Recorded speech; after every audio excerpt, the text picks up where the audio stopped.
Ito yung kagawang Capitol.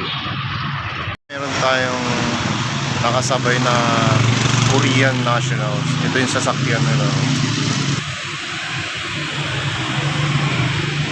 Tara, pasok tayo dito sa museum ng Ilocos Norte.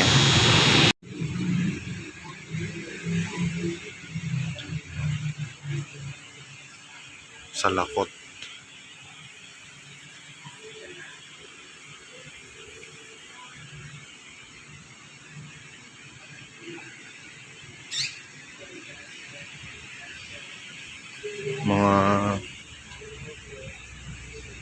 Mga lumang kagamitan nung unang panahon, mga Ilocano, diba?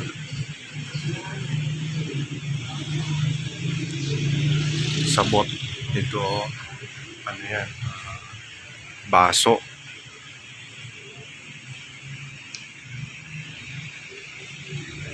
diba? Mga pangkuhan ng isda. Ayan. Balingato. Diba? Ito yung mga sinaunang gamit ng mga ninuno natin. Tunek, rakem. O, diba? Maliliit yan, pero matulis ang mga yan.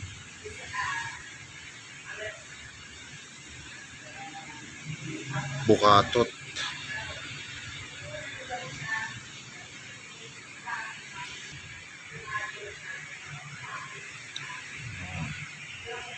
Ito yung dati nakikita ko pa ito sa mga lansangan dati. Nabutan ko pa to. Diba? Nabutan ko pa to dati. Yung bata. May kalabaw yan. Kalabaw ang naghihila. Ang dami. Iba-iba.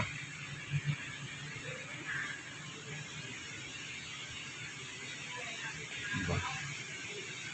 Ito yung ng kalabaw sa likod niya para mahila yun. Yan, karwahe, diba? Kala nyo sa Europe lang may karwahe, meron din tayo.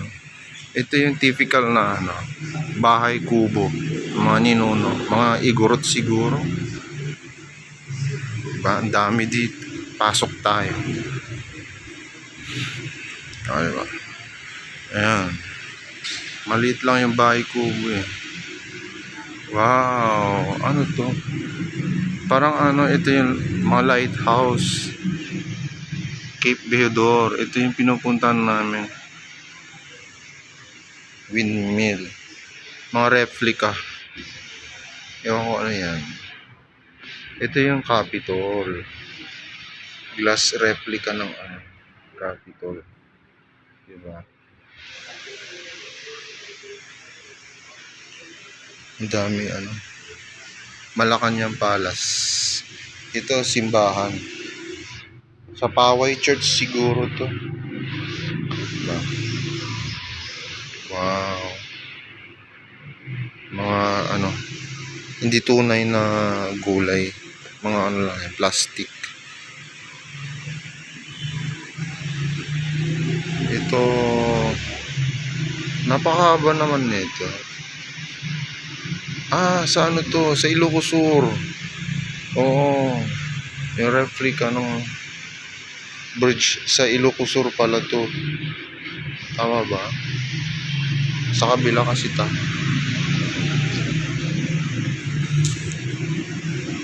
Ay, hindi. Gilbert Bridge. Dito sa Lawag.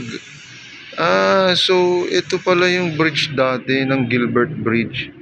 Pinalitan na siya ngayon. Ang galing. Ito, din ng kalabaw to. Ito yung hinihila ng kalabaw din.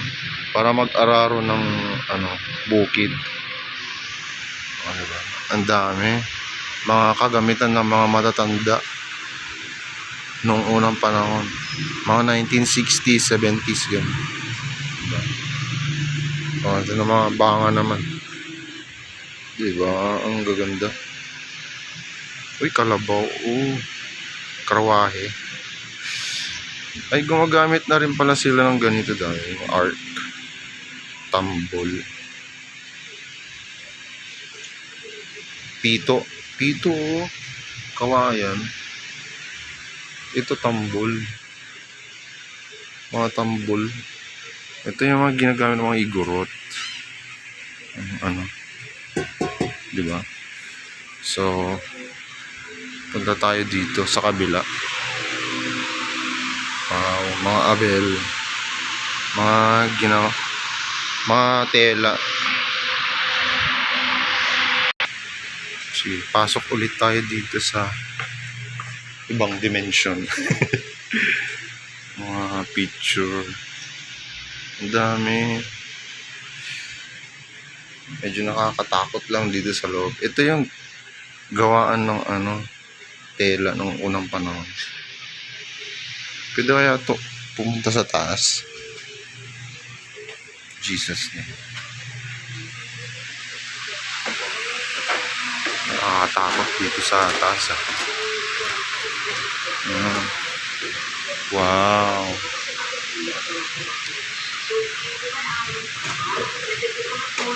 Hala. Gumagana yung radyo.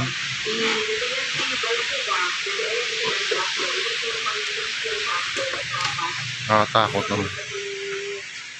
Si Marcos ba yan? Wow. Ang linis dito napaka mga kubyertos mga luma. Siguro silver to nga to. Makawin kaya natin. Silver ako pala yan. Diba? Ang dulas, ang makislap. Painting grabe, ang galing. Okay. Wow. Parang ang pili mainit lang yung feelings, pero parang maganda yung mga kagamitan ng unang panahon dito yung babae pwedeng sa na may make up ganun. Ito palalagyan ng mga unan, sinauna, di ba? Ito yung na-plug. Ito yung bed. Pag may ganito ka ng bed, mayamang ka na naman lumang naman to, tahian. Wow, ang galing. Meron pang ganito dito oh my gosh, diba? Lutuan. Medyo madilim lang kasi dito. Ang galing. Na-preserve pa nila. Galing. Diba na tayo? Nakakatakot dito. Uy, may diba?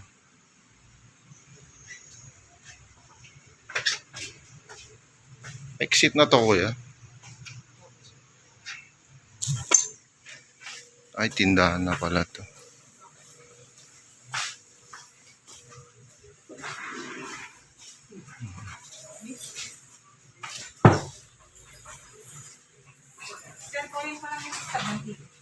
Tindahan to at may mga kayo, mga pangalan na ito yung barong, ganun. Barong siya may material sa karabinit. Iba-ibang kulay. Magkano yung pinakamura ate? Yung hindi black. Mga pink ganun, mga or cream ganun. Barong lahat to. Tela pa lang siya. Ay, tela pa lang. Pero yung gawa na barong. Ano siya? Magkano naman yung pinakamura ate? Depende sa klase. Apa? Barong po yan. Barong ang pinahang. Ito, ay long sleeve. Kahit nakabi? Hindi. Pwede kasi gamitin sa church eh. Gumagamit kasi kami sa church. Magkano naman ang mga ganyan ate? 3.5 dito sir. 3.5. Ganda yung tela niyo. Sige ate.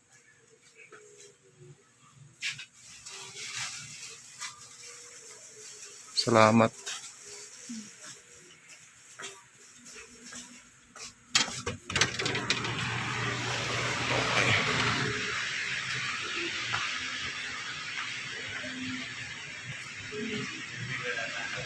Sige.